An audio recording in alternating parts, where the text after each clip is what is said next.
The new generation of innovation which is coming in is coming when we are taking something which is normal in one industry and bringing into another industry that insight, and what comes out is innovation.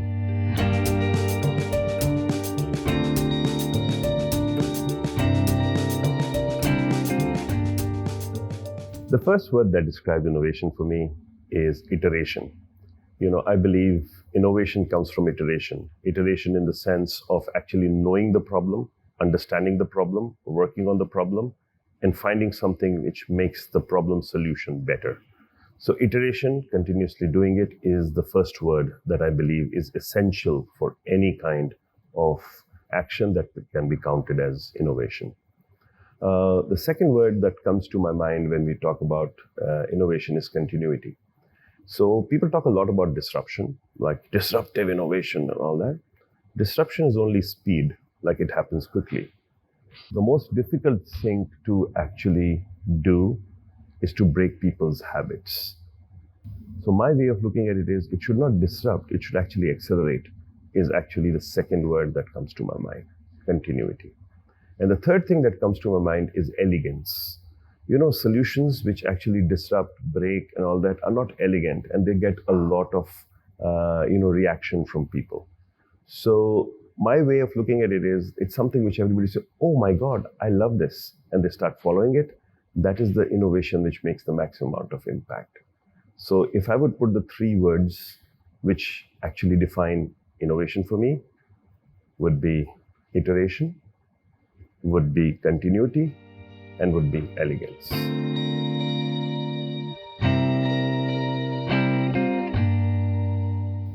The biggest thing that I've always liked to do, and have been doing since I was a kid, was DIY, like doing things with my own hands. So that is something which has continued in the learning, in the education, and even today. I founded the most kind of community-driven smart lab here in Dubai called The Assembly, which is exactly the same principle. Learn exponential technologies by doing it yourself. And that is something which I've carried through, and we have a community of 5,000 people now in Dubai who have used the services of The Assembly to learn a new skill, all for free, done by the community, for the community. So my biggest passion is doing things ourselves. Be curious, learn more. That's what I do.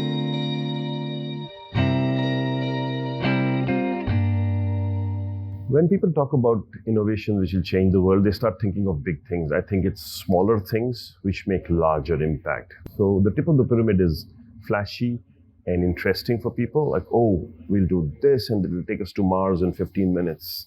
But the tip of the pyramid is small.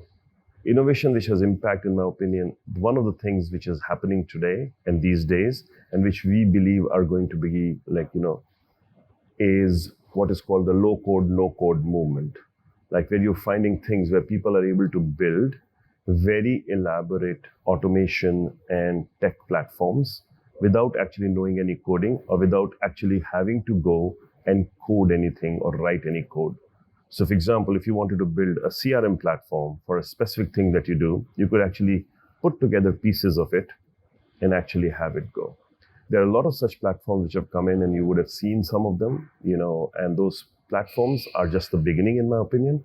Over time, I believe these things will become far bigger, and they will have the capacity of people who at the moment have the ideas and the innovation in their heads, but what they don't have is the tech chops, or haven't learned programming, and they're stuck. So, and then when they try to build their platforms, a lot of it gets lost in translation.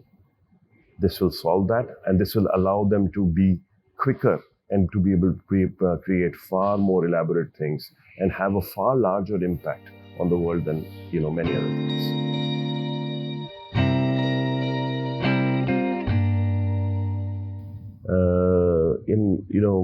The one that in the Dubai context, the person who I find exceptionally innovative and who has led the innovation revolution to a certain extent from this part of the world is Mohammad Gargawi, the Minister of Future and Cabinet Affairs. His Excellency is somebody I had the pleasure and the privilege of working very early when the first steps of Dubai were being put in. The innovation economy, the knowledge economy were put in when Dubai Internet City and Dubai Media City came up. And from that point onwards, I've seen how these various steps have come in with the latest thing that he has been able to create, and which again I had the privilege of being a small part of, is Dubai Future Foundation. And if you look at the things that we are looking at and how Dubai, despite its small size, compared to some of the largest countries of the world, is able to do that, is to actually look at trends early, take the risk of being the early users or early experimenters with the trend. Like, so look at the 3D printing initiative, the blockchain strategy initiative. All these initiatives were far ahead of their time. The space mission. These missions are not exactly done by the smallest of the countries, but look at UAE, which has actually used this to not just create an impact or a standing in the world.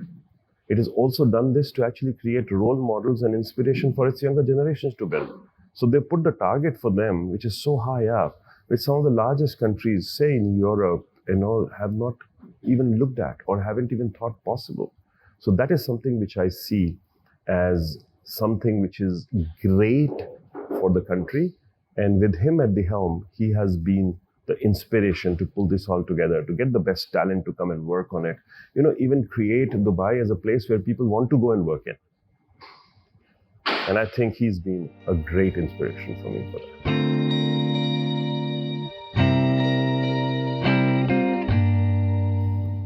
The biggest attribute one needs to have if he wants to be innovative, or in my opinion, even be happy, is to be curious. I really hope and wish that I stay curious till the last day of my life. I'm superbly curious. I spend hours every day trying to look at new things or things that I don't know. So I will spend a lot of time trying to find a new technology, new thing, or find somebody who could actually be interesting. And the second thing which actually keeps me is to talk to as many diverse people as possible. I would know people from diverse areas, because I find that diversity opens your mind up, and then comes innovation. Because the new generation of innovation which is coming when we are taking something which is normal in one industry and bringing into another industry that insight, and what comes out is innovation. So it is the mashup of knowledges or pieces of knowledge in different directions that you bring together, which creates the best innovation.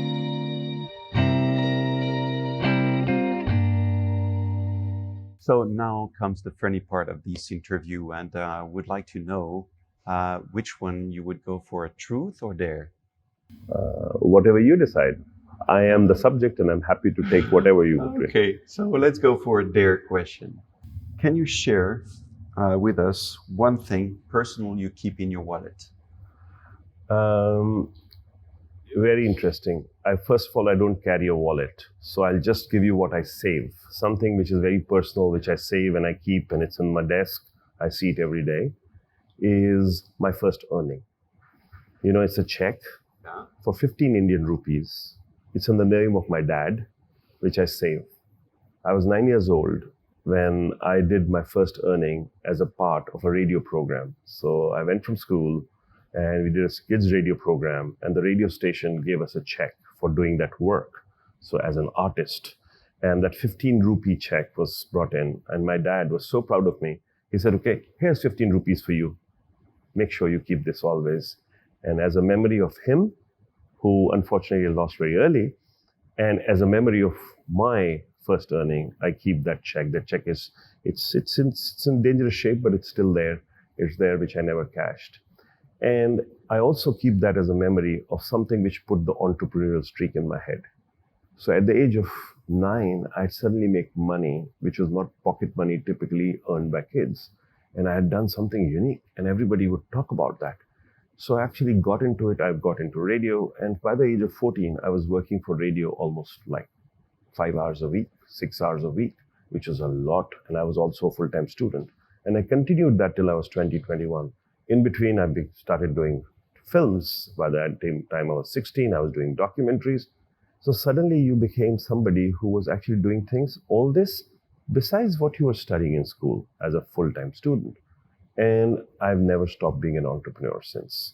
So I think that particular piece of memorabilia of my life has been instrumental in keeping me anchored and keeping me and reminding me to be an entrepreneur, think like one and be one. Thank you very much, PK. You're That very was welcome. very inspiring.